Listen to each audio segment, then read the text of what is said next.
नमस्कार, पुनः स्वागत है आप सबों का हिंदी की कक्षा में। तो आइए पद्मावत की कथा को आज हम आगे बढ़ाएं और समाप्ति की ओर ले चलें। चित्तौड़ की राजसभा में राघव चेतन नाम का एक पंडित था जिसे यक्षिणी सिद्ध थी। एक दिन राजा ने पंडितों से पूछा, दूज कब है? राघव के मुंह से निकला आज, और सब पंडितों ने एक स्वर से कहा कि आज नहीं हो सकती, कल होगी। राघव ने कहा, यदि आज दूज ना हो तो मैं पंडित नहीं। पंडितों ने कहा कि राघव वाम मार्गी है, यक्षिणी की पूजा करता है, चाहे सो कर दिखावे, पर आज दूज नहीं हो सकती। राघव ने यक्षिणी के प्रभाव से उसी दिन संध्या के समय द्वितीया का चंद्रमा दिखा दिया, पर जब दूसरे ही दिन चंद्रमा देखा गया तब यह द्वितीया का ही चंद्रमा था। इस पर पंडितों ने राजा रत्नसेन से कहा, देखिए, यदि कल द्वितीया रही होती तो आज चंद्रमा की कला कुछ अधिक होती। झूठ और सच की परख कर लीजिए। राघव का भेद खुल गया और यह वेद विरुद्ध आचार करने वाला प्रमाणित हुआ। राजा रत्नसेन ने उसे देश निकाले का दंड दिया। पद्मावती ने जब यह सब सुना तब उसने ऐसे गुणी पंडित का असंतुष्ट होकर जाना राज्य के लिए अच्छा नहीं समझा। उसने भारी दान देकर राघव को प्रसन्न करना चाहा। सूर्य ग्रहण का दान देने के लिए उसने उसे बुलाया। जब राघव महल के नीचे आया तब पद्मावती ने अपने हाथ का एक अमूल्य कंगन, जिसका जोड़ा और कहीं दुष्प्राप्य था, झरोखे पर से फेंका। झरोखे पर पद्मावती की झलक देख राघव बेसुध होकर गिर पड़ा।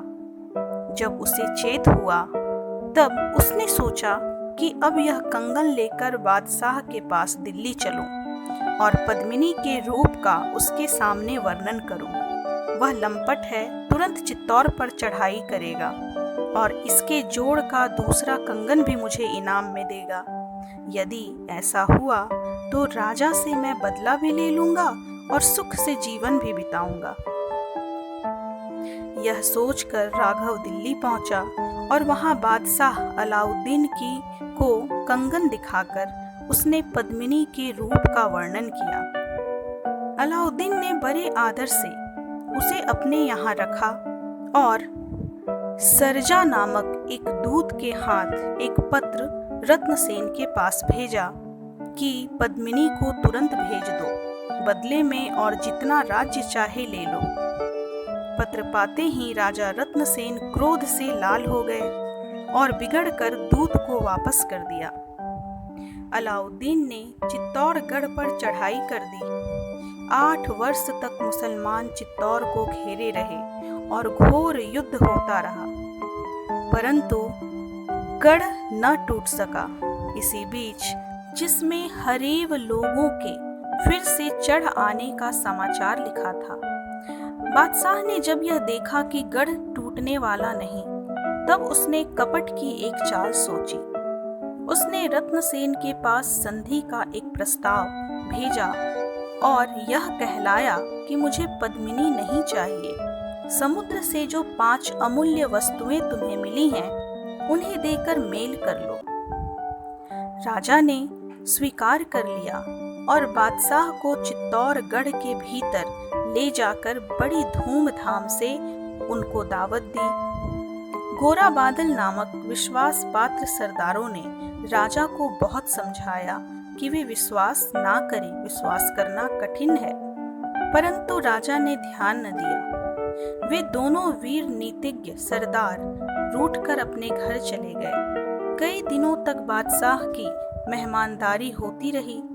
एक दिन वह टहलते टहलते पद्मिनी के महल की ओर भी जा निकला, जहां एक से एक रूपवती स्त्रियां स्वागत के लिए खड़ी थी। बादशाह ने राघव से, जो बराबर उसके साथ साथ था, पूछा कि इनमें पद्मिनी कौन है? राघव ने कहा, पद्मिनी इनमें कहाँ, ये तो उसकी दासियां हैं। बादशाह पद्मिनी के महल के सामने ही एक स्थान पर बैठकर राजा के साथ शतरंज खेलने लगा। जहां वह बैठा था वहां उसने एक दर्पण भी रख दिया था कि पद्मिनी यदि झरोखे पर आएगी तो उसका प्रतिबिंब दर्पण में देखूंगा। पद्मिनी कुतूहलवश झरोखे के पास आई और बादशाह ने उसका प्रतिबिंब दर्पण में देखा और देखते ही वह बेहोश हो गया।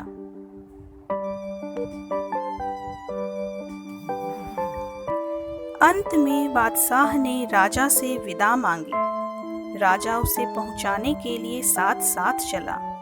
एक एक फाटक पर बादशाह राजा को कुछ न कुछ देता चला। अंतिम फाटक पार होते ही राघव के इशारे से बादशाह ने रत्नसेन को पकड़ लिया और बांध कर दिल्ली ले गया। वहां राजा को तंग कोठरी में बंद करके वह अनेक प्रकार के भयंकर कष्ट उन्हें देने लगा। इधर चित्तौर में हाहाकार मच गया। दोनों रानियां रो रो कर प्राण देने लगी। इस अवसर पर राजा रत्नसेन के शत्रु कुंभलनेर के राजा देवपाल को दुष्टता सूझी। उसने कुमुदिनी नाम की दूती को पद्मावती के पास भेजा।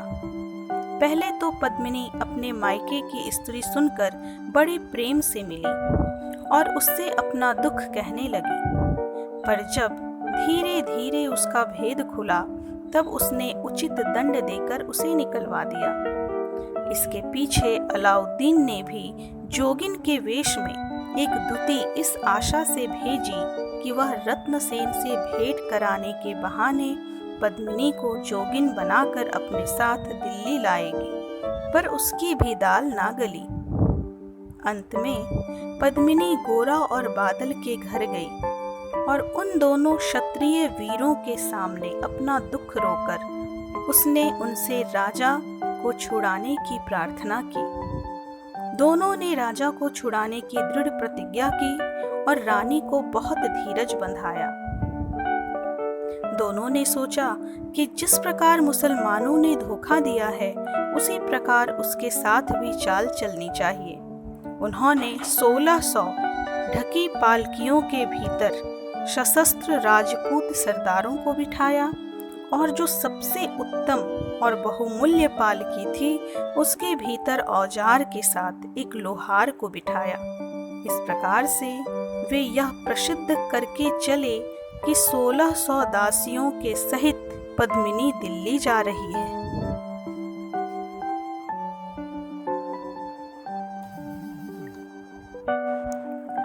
गोरा के पुत्र बादल की अवस्था बहुत थोड़ी थी। जिस दिन दिल्ली जाना था उसी दिन उसका गौना आया था। उसकी नवगता वधू ने उसे युद्ध में जाने से बहुत रोका, परंतु उस वीर कुमार ने एक ना सुनी। अंत में 1600 सवारियों के सहित वे दिल्ली के किले में पहुंचे। वहां कर्मचारियों को घूस देकर अपने अनुकूल किया जिससे किसी ने पालकियों की तलाशी ना ली।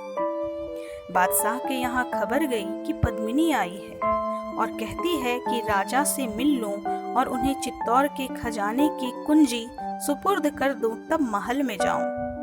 बादशाह ने आज्ञा दे दी।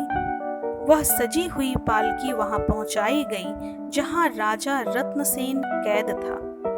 पालकी में से निकलकर लोहार ने चट से राजा को बेड़ियों से अलग किया और वह शस्त्र लेकर एक घोड़े पर सवार हो गए जो पहले से तैयार था। देखते देखते और हथियार बंद सरदार भी पालकियों में से निकल पड़े। इस प्रकार गोरा और बादल राजा को छुड़ाकर चित्तौर लेके आ गए।